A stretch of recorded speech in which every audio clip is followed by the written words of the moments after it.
Okay, Lupita. So I think I'd like to continue, if you don't mind, just asking you a few more questions just to get to know the relationship between you and your husband a little bit better, so that way I can make sure that I know the resources that I think would be the most helpful for you.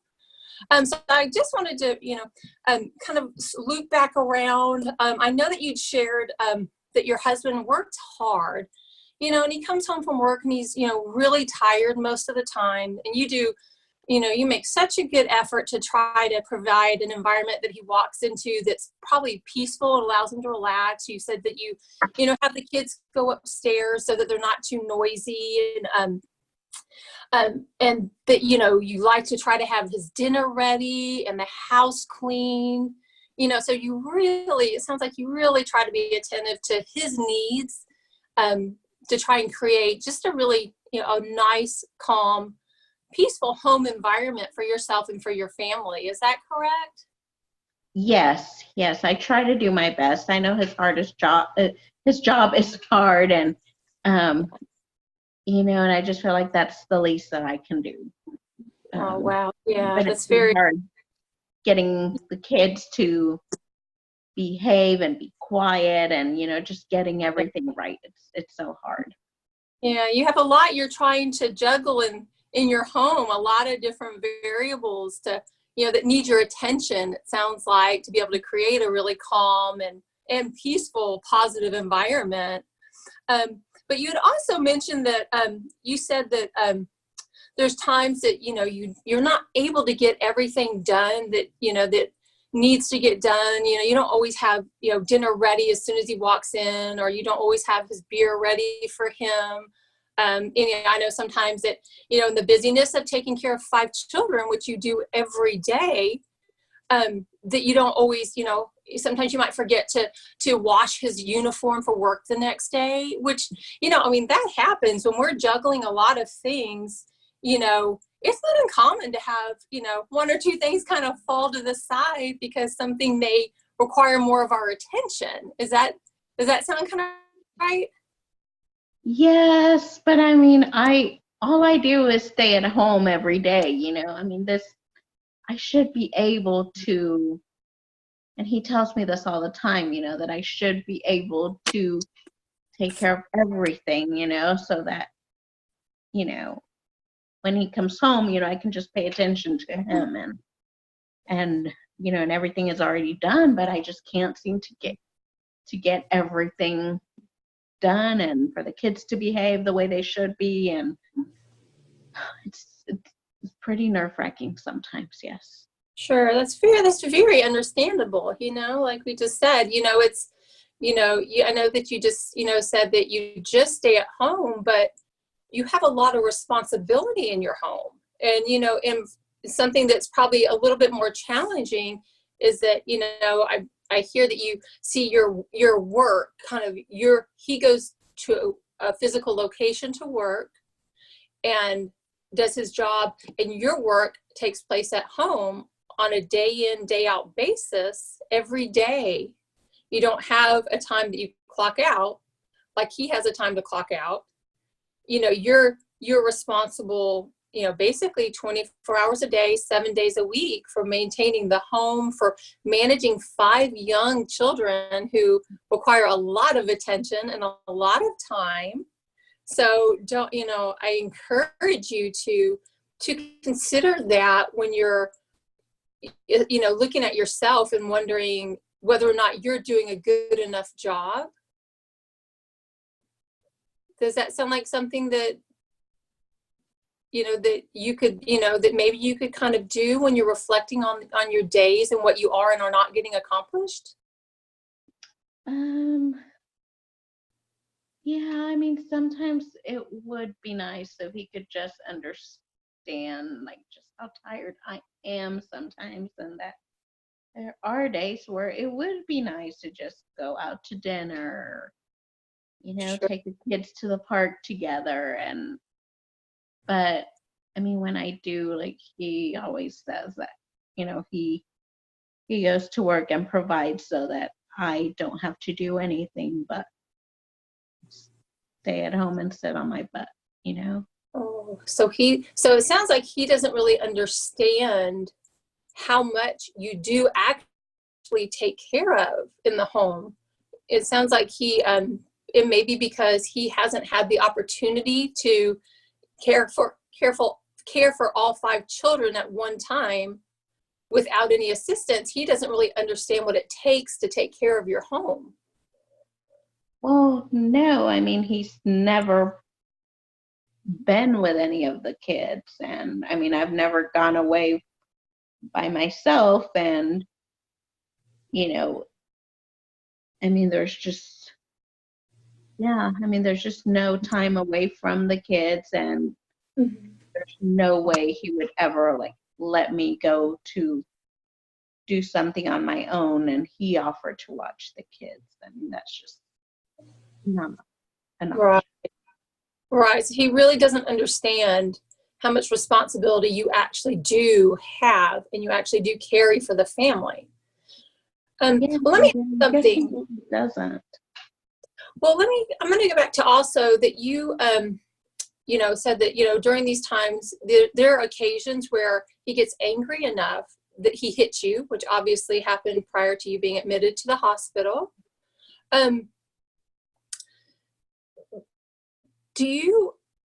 How often, let me ask this, do you ever believe that you can actually get everything done every day before he comes home from work?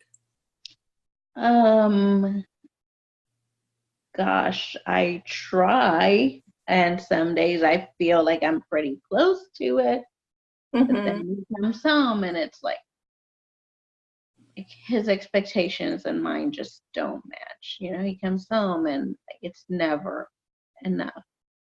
Like, no matter how nice of a dinner I've prepared, how well the kids are behaving, how clean the house is. I mean, it's just never enough. He always finds something wrong with it. And if he's drinking, it's even worse because then nothing's good enough for him. Okay. So what I'm hearing is that really you don't think that it's even possible to meet all of his expectations on a daily basis. And so there's probably far more likely that he will be upset with you on fairly regularly. Is that correct? Yes. Yeah. Okay. It's like he's just prepared to come home and find something wrong with whatever I've done, like no matter what. Like he's just prepared for a battle.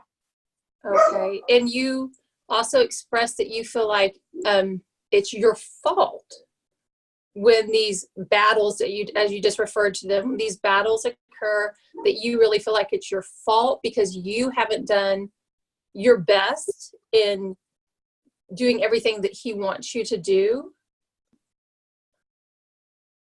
Yes.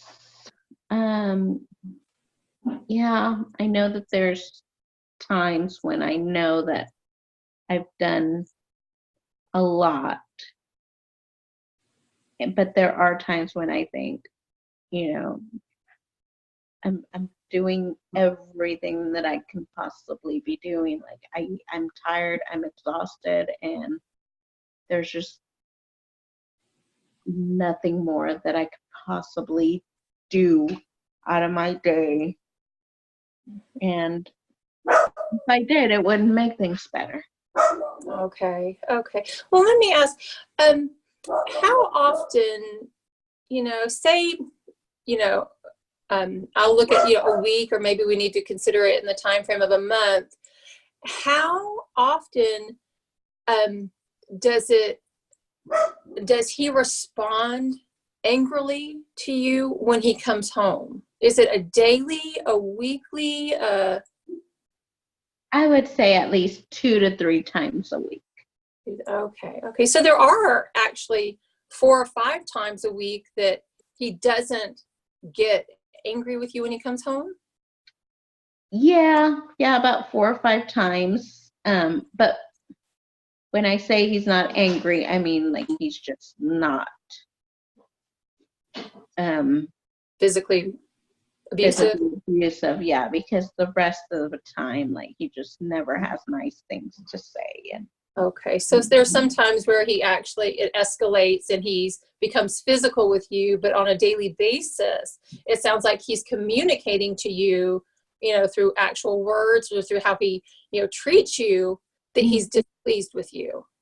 yes, Okay. yes, it just feels like we're always walking on eggshells.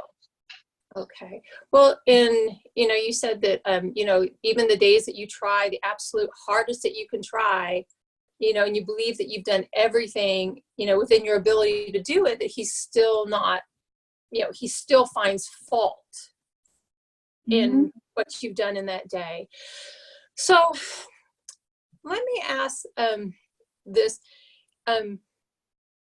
I guess, I would want to express that, I'm very concerned for you. I'm actually scared for you, because what I'm hearing is that, you are giving everything that I believe you feel you can give in trying to meet, in trying to do what he has basically defined as your responsibilities in the home, and you're not able to be successful.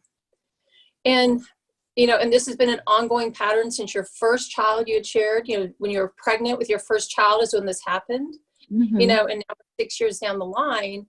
And so this has become a normal pattern of behavior in your home.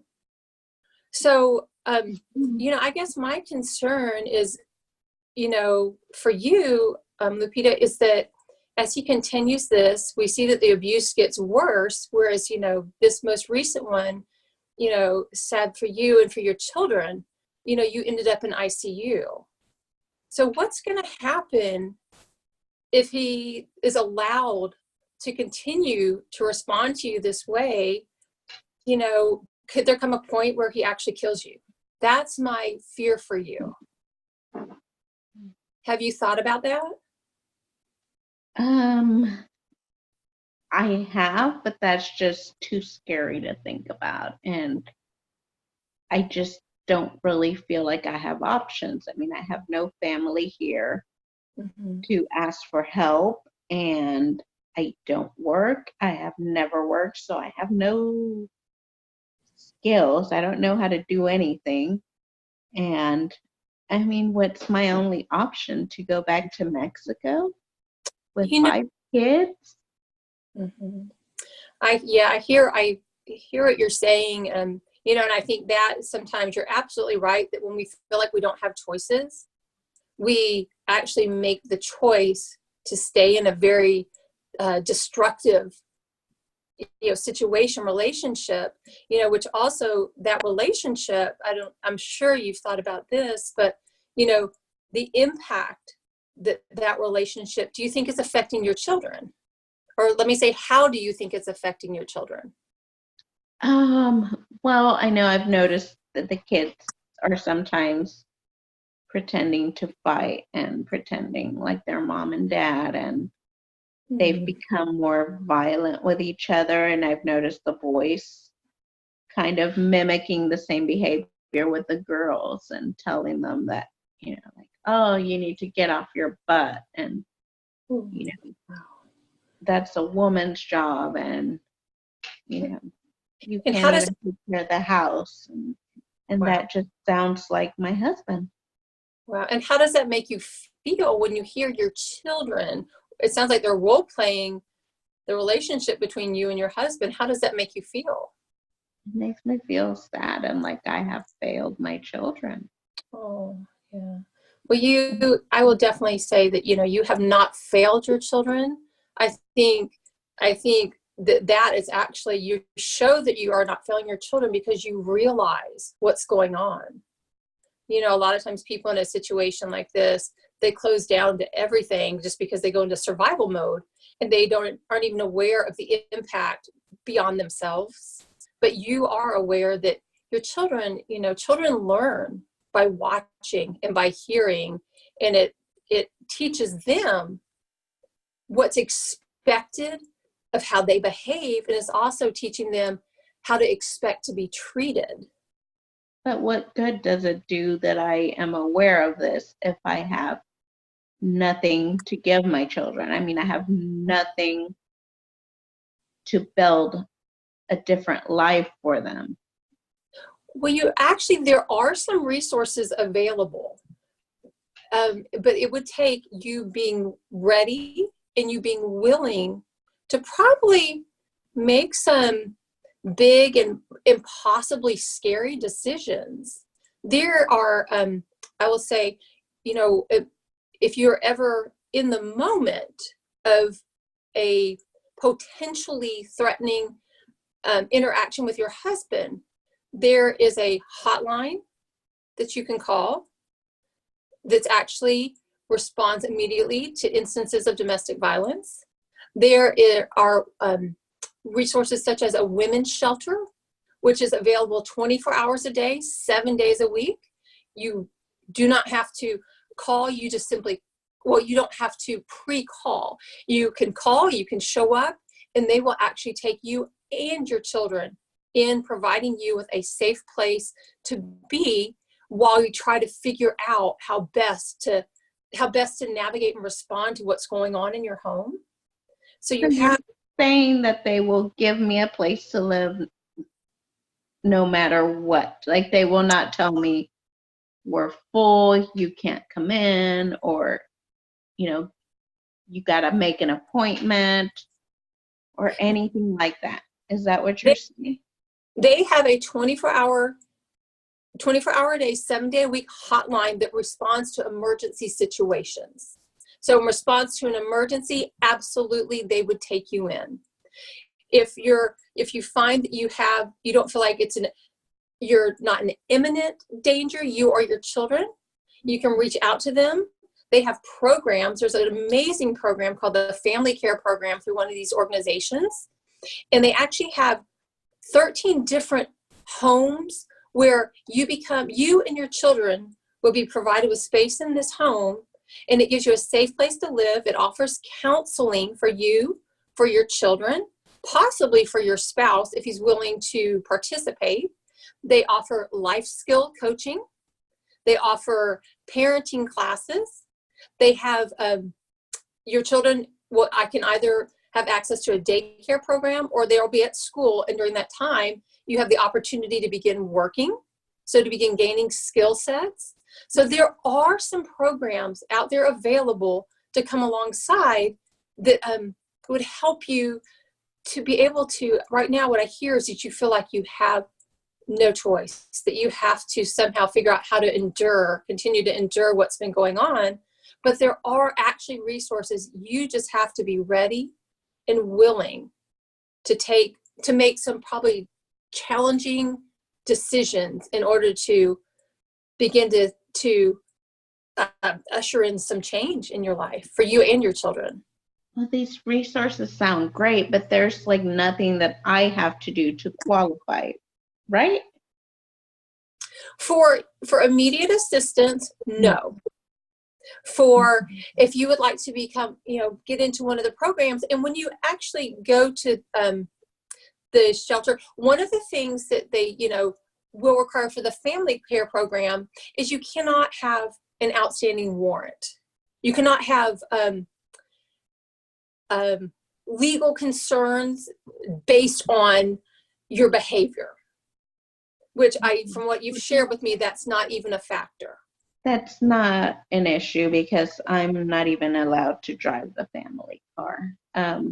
Okay. We've got 2 cars, but he takes the keys to the second car every day to work so that I don't go anywhere. Okay. So how do you feel about beginning to explore some possible solutions, some possible alternatives to what you're having to live with every day, and the physical abuse and the impact it's having on your children? It sounds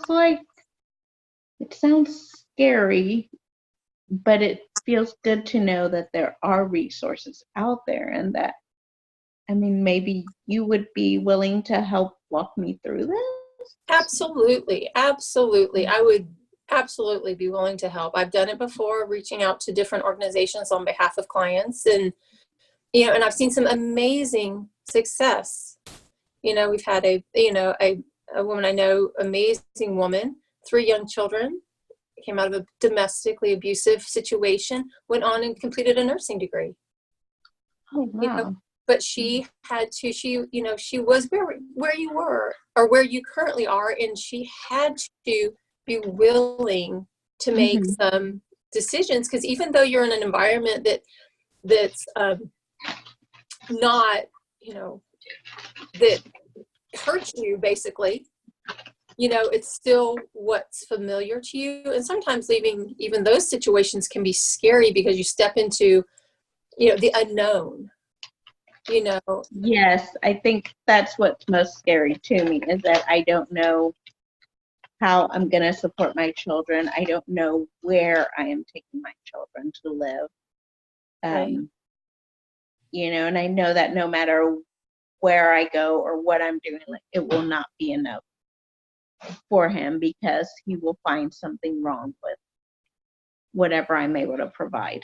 And right now, the way that I see it is I won't be able to provide anything. But you've given me hope, and I think, that if you would be willing to go with me and explore the possibilities, then I would definitely be willing to make some changes in my life. I guess right now, for the most part, it's just like I have to find a way to leave, because like I can't tell him that I'm leaving just like that and him being okay. Like, I'm gonna have to do it in secret. So you actually have an option to, upon your discharge from the hospital, transitioning right into a women's shelter. Is that something that you would consider? Yes, but how would we get my kids? I don't want to leave my kids with him. Right. Absolutely. Absolutely. At this point, we would, there'd be a little bit of legality around that we would have to navigate, but I would absolutely be willing to stay right beside you and help you get through the process, because our goal is to get you and your children in a safe environment, and to stop this cycle of abuse in your family, in your home, and like you said, we can't stop his behavior. He has to choose to do that. But what we can do, what you can do, is begin making choices for yourself and for your children, to begin putting you in a more positive environment, a less volatile environment, because, you as well as your children have to learn, possibly a more positive home environment and roles and family dynamics. Yeah. I'm tired. I'm really, really tired. Okay, so let's talk about, is there, maybe a couple goals? I know you have a little bit more time, in the hospital before you're discharged. So between now and this time, what goals could you see, do you think would be helpful in preparing you to leave the hospital? I think just having a plan with where I am going and how I am going to get my kids Okay. to where I am going would be good. Okay. Would you be willing to, if I provide you with some resources, some contact information, would you be willing to begin just a dialogue with a representative from the women's shelter as well as from the family care program? Yes. I mean, I feel safe doing that right now while I'm in the hospital. Fantastic. Okay, so then what I'll do, my commitment to you, is that I will reach out to both of these organizations. One will be an immediate transitional support for you, and then one, I believe, will be a wonderful opportunity for you to consider as far as getting you in an environment where you can begin establishing yourself, you know, in your role as your, you know, as your children's, you know, the mother of your children in a healthy environment, begin gaining life skills, gaining work skills, get some job coaching. That I believe that resource will help you to successfully transition independently into, you know, into being, you know, into a totally different life dynamic for you and your children. Yes, and I believe that you're right. Yes, that would be helpful. Okay, so then what I will commit to doing for you is, as I said, reaching out to these two organizations, and it may be better, maybe a little bit easier for you since you're in the hospital. Would it be okay if I have them reach out to you? Yeah, that's fine. Okay, so why don't we let that be our goal for this week, and I'll be back next week and we'll pick right back up.